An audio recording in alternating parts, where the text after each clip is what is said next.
अमिताभ बच्चन ने एक बार एक कार्यक्रम में अपनी सफलता को चंद शब्दों में समेटते हुए कहा था, मैं सही जगह पर सही लोगों के पास सही समय पर पहुंच गया और यही सबसे बढ़िया बात हुई।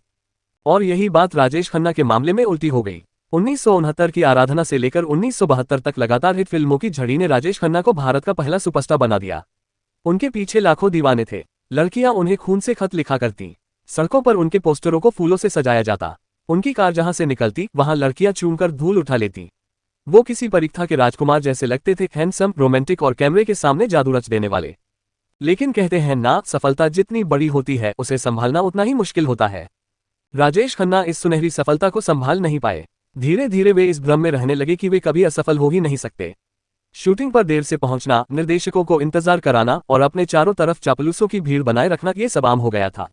उनकी निजी जिंदगी भी इस सफलता की कीमत चुका रही थी। उनकी प्रेमिका अंजू महेंद्रू, जो हमेशा उनके साथ रहीं, वे भी उनके बदलते रवैये का शिकार बनी।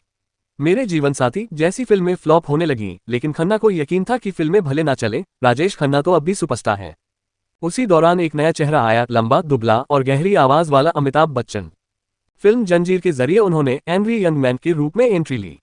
एक ऐसा किरदार जो व्यवस्था से लड़ता था, जिसके अंदर गुस्सा था, विद्रोह था और आम आदमी की तरह सोचने की ताकत थी। देश का माहौल भी कुछ ऐसा था, बेरोजगारी, भ्रष्टाचार और टूटता हुआ भरोसा। लोगों को अब कोई सपनों का राजकुमार नहीं, बल्कि हक के लिए लड़ता नायक चाहिए था। अमिताभ बच्चन उस समय दर्शकों की नब्ज को छू गए। राजेश खन्ना को यह बदलाव कभी समझ में नहीं आया। वे हमेशा यही सोचते रहे कि वक्त उनका है और लोग वापस लौटेंगे। लेकिन वक्त कभी किसी का नहीं होता। धीरे धीरे बच्चन का सितारा बुलंद होता गया और खन्ना का जादू फीका पड़ता गया।